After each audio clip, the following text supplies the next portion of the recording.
का भी अलग कल्चर है, आपका अलग रिलीजन है, कौन सा आपका जो नेचुरलिज्म है, या अपना कोई खुद का धर्म है, वो हो, या आपका भाषा हो, या खान पान हो, ये सब जो है इतना डाइवर्सिटी जो है दुनिया में कहीं नहीं है। अब ये मान के मत चलो कि भारत जो है बन गया है, भारत बन रहा है, कई राजाओं के नीचे हम सब एक थे, लेकिन पूरा जो जितना भारत का भी ज्योग्राफिकल एरिया है, ये सब एक अथॉरिटी के नीचे कभी नहीं था। जब भारत बना तो 550 राज्यों को एक जगह लाना पड़ा, 550 स्टेट्स, सबको मिला के एक नेशन बना। तो ये नेशन का कंसेप्ट जो है नया है, हम इसको अपने लेवल पे, जितने भी छोटे लेवल पे, इसको हम अगर मजबूत नहीं करेंगे तो ये नेशनहुड का कंसेप्ट मजबूत नहीं होगा। स्टेट्स मजबूत रहेंगे क्योंकि स्टेट्स पूरे पिलर्स है, स्टेट्स मजबूत रहेंगे तो नेशन मजबूत रहेगा। तो ये मान के चलना है, पॉलिटिक्स तो रहेगा, लेकिन दुख की बात क्या है, जब हम बॉर्डरलैंड जाते थे, आपके जमीन पे आपको हक नहीं है, आपके भाषा पे हक नहीं है। मुझे अभी भी याद है जब बॉर्डरलैंड बना और बोडो लैंग्वेज जब स्कूल्स में जो प्रिस्क्राइब कर रहे थे लैंग्वेज के लिए, तो एक मेजर प्रॉब्लम ये था कि बोडो का स्क्रिप्ट क्या हो। तो तब एक बहुत बड़े विद्वान थे सुनीति कुमार चटर्जी, कलकत्ता यूनिवर्सिटी के, उनसे पूछा गया बोडो लैंग्वेज का स्क्रिप्ट क्या रहना चाहिए। उन्होंने कहा देखो भाई, देवनागरी तो नहीं चलेगा, रोमन स्क्रिप्ट रहना चाहिए। इसमें कोई नई बात नहीं है। आप अगर देखेंगे सुभाष चंद्र बोस का सरकार जब सिंगापुर से चला, आजाद हिंद गवर्नमेंट, उनका कहना था कि हम हिंदुस्तानी बोलेंगे। हिंदुस्तानी का मतलब क्या था? हिंदी में उर्दू के शब्द भी रहेंगे तो उसको उन्होंने हिंदुस्तानी कहा, लेकिन लिखेंगे रोमन स्क्रिप्ट में। और आप अगर देखेंगे जितने भी फाइल्स है आजाद हिंद फौज का, आजाद हिंद गवर्नमेंट का, अगर उनके डॉक्यूमेंट्स देखेंगे, हर एक लेटर जो है हिंदुस्तानी में है लेकिन रोमन स्क्रिप्ट में है। उन्होंने कहा कल के दिन अंग्रेजी सीखने में आसान हो जाएगा अगर रोमन स्क्रिप्ट इसमें लिखा जाए। लेकिन हुआ क्या आपके साथ? रोमन स्क्रिप्ट एक्सेप्ट नहीं किया बोडो लैंग्वेज के लिए। उन्होंने कहा देवनागरी में लिखो। कैसे होगा? और एक्सपर्ट ओपिनियन था कि बोडो लैंग्वेज को रोमन स्क्रिप्ट में लिखना चाहिए, नॉट देवनागरी, उसमें तालमेल नहीं है, ये कहा गया था, लेकिन नहीं हुआ। बोडो टेरिटोरियल काउंसिल है, लेकिन बोडो टेरिटोरियल काउंसिल का लैंड पे क्या हक है? एक चीज इस मीटिंग से आप ये मान के चलो, अगर आपका कहीं ना कहीं जमीन नहीं है तो आपका कल्चर नहीं टिकेगा। इजराइल के लिए क्यों लड़ रहे हैं? कहीं ना कहीं अपना जमीन होना चाहिए। अगर आप कहते हैं कि अरे जमीन गया तो गया, कल्चर तो टिकेगा, भाषा तो टिकेगा, आपका ना कल्चर टिकेगा ना भाषा टिकेगा। आपका जमीन अपना होना चाहिए। बॉर्डरलैंड रहेगा, फिजिकल एंटिटी जितना भी छोटा हो। गोरखालैंड, कितने लोग रहते हैं गोरखालैंड में? 25 लाख रहते हैं। पूरा देश में गोरखा कितने रहते हैं? 1 करोड़ के ऊपर रहते हैं गोरखा, इंडियन नेपालीज।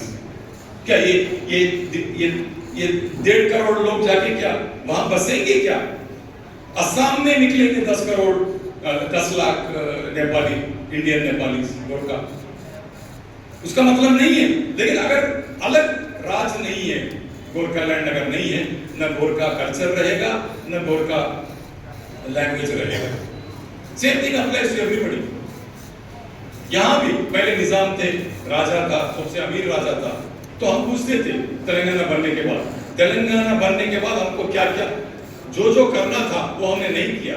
10 साल हो गए, बहुत सारे हमारे सपने अभी अधूरे रह गए, सच है। लेकिन हमने एक झोपड़पट्टी में जो रहती है उनसे हमने पूछा। अब तो बुढ़ी हो गई है, आपने निजाम का सरकार भी देखा है, यहाँ का आंध्रा सरकार भी देखा है, अब तेलंगाना सरकार भी देख रहे हो, क्या फर्क है? पहले भी झोपड़ी में रहते थे, आज भी झोपड़ी में, तब भी 2 टाइम का खाना मिलता था, अभी भी 2 टाइम का खाना मिलता था। क्या फर्क है? क्योंकि आप सुप्रीम कोर्ट के वकील हैं, पढ़े लिखे लोग हैं, वो थोड़ा झिझक रही थी बोलने के लिए। फिर बाद में हिम्मत करके उन्होंने कहा, भाई साहब निजाम के जमाने में ऐसा लगता था हम दूसरों के लिए काम कर रहे हैं, अभी मुझे लगता है मैं खुद के लिए काम कर रही हूं। ये बात, that's a difference. I feel I am working for somebody else, today I don't feel that. वो बड़ी बात है, लेकिन वो बड़ी बात जो बोली है उसको फायदा पहुंचाना है। सिर्फ हैदराबाद बनाने से तेलंगाना तरक्की नहीं होगा। और whole of Telangana there is only one growth engine, एक इंजन पे चलता है, हैदराबाद, दैट्स ऑल। बाहर कैसे है, कैसे जीते हैं, क्या है, हमने देखा बोडोलैंड जाके। सबसिस्टेंस एक्जिस्टेंस होते हुए भी सुबह के टाइम में देखो हर एक साइकिल पे यही ड्रेस में औरत अपने बच्चों को स्कूल ले जाती है, पढ़ाई को उतना इंपॉर्टेंस देते हैं। शायद इंडिया में कोई भी एरिया में नहीं होगा कि इतने औरत, वो भी गलत शब्द है, औरत भी गलत शब्द है, मैं इसके लिए माफी मांगता हूं। आपको बहुत सारे लोग आपको लोगों नहीं मालूम होगा, अरबिक में औरत का गलत शब्द है। आप लोग भी, मैं गलती से इस्तेमाल किया, आप लोग भी कभी यूज नहीं करना। आप स्त्री बोलिए, औरत कभी नहीं बोलना, बहुत गलत शब्द है अरबिक में औरत। कितने स्त्री महिला हम देखते हैं बोडोलैंड में, सुबह 8 बजे निकल जाओ, 7 बजे निकल जाओ, पूरे साइकिल पे बच्चों को लेकर स्कूल जा रहे हैं। कौन सा ऐसा प्रदेश है देश में जहां पर इतना पढ़ाई को इंपॉर्टेंस देते हैं? और जो उनके घरों में जाके देखो, पूरा सबसिस्टेंस एक्जिस्टेंस, कुछ बकरी रख लिया, कुछ दूसरे जानवर रख लिया अपने घर में, कोई गाय रख लिया, एक तरफ खेती बाड़ी करती है औरत, स्त्री, महिला एक तरफ खेती बाड़ी करती है, बच्चों का पढ़ाई देखती है। लेकिन इनके पास डॉक्टर प्रसाद राव भी है, ये हेल्थ बहुत बड़े कार्डियोलॉजिस्ट है, लेकिन उनके पास हेल्थ का सुविधा है क्या, स्वास्थ्य का सुविधा है क्या?